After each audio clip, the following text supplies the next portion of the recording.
Opening, hook. What happens when family loyalty collides with royal duty? Imagine growing up admiring your grandfather, only to find yourself caught in one of the most difficult chapters in your family's history. A chapter filled with public controversy, changing traditions, and impossible choices. For Princess Leonor, the future Queen of Spain, this challenge has become one of the defining realities of her young life. Many headlines have suggested there was a final conflict between Princess Leonor and her grandfather, former King Juan Carlos I. But was there truly a personal falling out, or was the situation much more complicated? Today, we're exploring the story behind their relationship, the controversies that reshaped the Spanish monarchy, and the difficult decisions that affected several generations of the royal family. Before we begin, don't forget to like the video, subscribe to the channel, and let us know in the comments whether you think family relationships should remain private, even for royal families. Now, let's begin. Princess Leonor entered the world in 2005 as the first child of then Prince Felipe and Princess Letizia. At the time, Spain's monarchy appeared stable. Her grandfather, King Juan Carlos I, was widely respected for helping guide Spain's transition to democracy after the dictatorship of Francisco Franco. For decades, many Spaniards viewed him as the man who had protected democracy during one of the country's most uncertain periods. Within the royal family, Juan Carlos was not only the king. He was also Leonor's grandfather. Like many grandparents, he reportedly enjoyed spending time with his grandchildren whenever family schedules allowed. During Leonor's early childhood, official photographs occasionally showed warm family gatherings during holidays and public celebrations. Everything seemed relatively normal, but beneath the surface, challenges were beginning to emerge. As the years passed, several controversies involving Juan Carlos slowly entered public discussion. Financial investigations, questions surrounding gifts, expensive trips, and allegations concerning his finances attracted growing media attention. Although some legal matters were eventually closed without charges in Spain, the damage to his public image had already become significant. The reputation of the monarchy faced one of its greatest modern tests. For King Felipe VI, who succeeded his father in 2014, protecting public confidence became an urgent priority. He introduced stricter transparency measures. The royal household emphasized accountability. Eventually, Felipe announced that he would renounce any personal inheritance from his father and removed Juan Carlos's state allowance. These were extraordinary decisions. Many observers interpreted them as an effort to separate the future of the monarchy from past controversies. Where did Princess Leonor fit into all of this? As the heir to the throne, she represented Spain's future. Every decision surrounding her public role was carefully considered. The palace increasingly focused attention on Leonor's education, official appearances, military preparation, and constitutional responsibilities. At the same time, Juan Carlos gradually disappeared from everyday royal life. In 2020, he left Spain and began living in Abu Dhabi. His departure marked one of the most dramatic moments in recent royal history. For Leonor, it also meant that one of her closest older relatives was now living thousands of kilometers away. This is where many rumors begin. Some headlines claim Leonor refused to see her grandfather. Others suggest there was a major confrontation between them. Still others describe a permanent family feud. However, there is no verified public evidence that Princess Leonor had a personal, final conflict with Juan Carlos. No official source has confirmed any dramatic argument. No reliable reporting has documented a personal falling out between granddaughter and grandfather. Instead, what became visible was something different. Institutional distance. The palace carefully reduced Juan Carlos's role in official royal events. Leonor's public image became increasingly connected to the future of the monarchy rather than its past. That distinction is important. A strategic decision by the royal household does not necessarily reflect personal emotions within the family. Imagine being a teenager watching your family become international headlines. Every newspaper discusses your grandfather. Every television debate analyzes your family's future.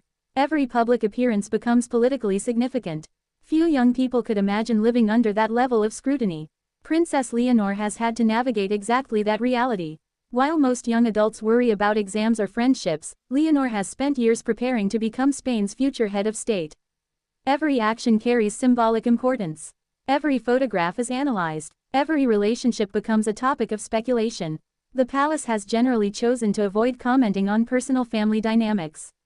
Instead, official communications focus almost entirely on Leonor's public responsibilities. This includes her education, her military training, her speeches, her constitutional preparation. By emphasizing these areas, the royal household reinforces the message that Leonor's future lies in service to Spain rather than family controversy. This communication strategy has largely remained consistent over the past several years.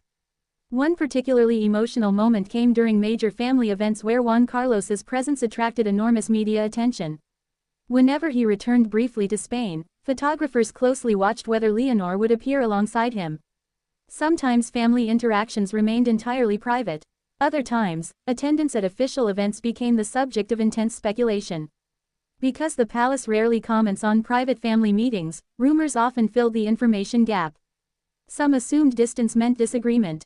Others believed silence suggested reconciliation. The truth is that very little about their private relationship has been publicly confirmed. What we do know is that Leonor has consistently demonstrated respect during official occasions. Her public behavior reflects the discipline expected of a future monarch. She has avoided commenting publicly on family controversies. She has never criticized her grandfather in speeches or interviews. Instead, she has focused on fulfilling her official duties. That approach mirrors the communication style adopted by the Spanish royal household itself. Rather than fueling public debate, they generally allow official work to speak for itself. The real conflict surrounding Leonor may not have been with her grandfather personally. It may have been the conflict between family affection and constitutional responsibility. Imagine loving a family member while also understanding that their public controversies affect your country's confidence in the institution you are preparing to lead. That would place anyone in an incredibly difficult position. Future monarchs often inherit not only crowns but also complicated family histories. Leonor's situation illustrates this challenge perfectly. King Felipe VI has repeatedly emphasized modernization, transparency, and public accountability. Those values now define the image of Spain's monarchy. Leonor's preparation reflects that same direction. Her military education, her public speeches, her growing international presence, all signal continuity while also representing renewal. This inevitably creates comparisons with previous generations. Some commentators interpret those differences as criticism of Juan Carlos. Others simply view them as natural evolution. Either way, Leonor herself has never publicly framed it as a personal conflict. The internet often prefers dramatic stories. A headline about a final family conflict attracts more attention than one describing gradual institutional change. But responsible reporting requires distinguishing verified facts from speculation.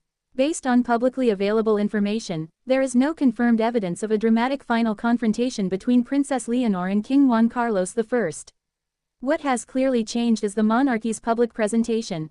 Juan Carlos no longer occupies the central role he once held. Leonor increasingly represents the future. That transition naturally creates emotional and symbolic complexity. As Leonor continues her journey toward the throne, she carries both the achievements and challenges of previous generations. She inherits a monarchy shaped by remarkable successes and painful controversies alike. How she balances respect for family with dedication to public service will likely influence the institution for decades to come. Perhaps that is the real story. Not a dramatic argument behind palace doors, but a young woman learning that leadership sometimes requires separating personal relationships from public responsibility. That lesson may be one of the hardest any future monarch ever faces. Thank you for watching. If you enjoyed this video, don't forget to like, subscribe, and turn on notifications for more thoughtful coverage of Princess Leonor, the Spanish royal family, and the stories shaping Europe's modern monarchies. Until next time, thanks for watching.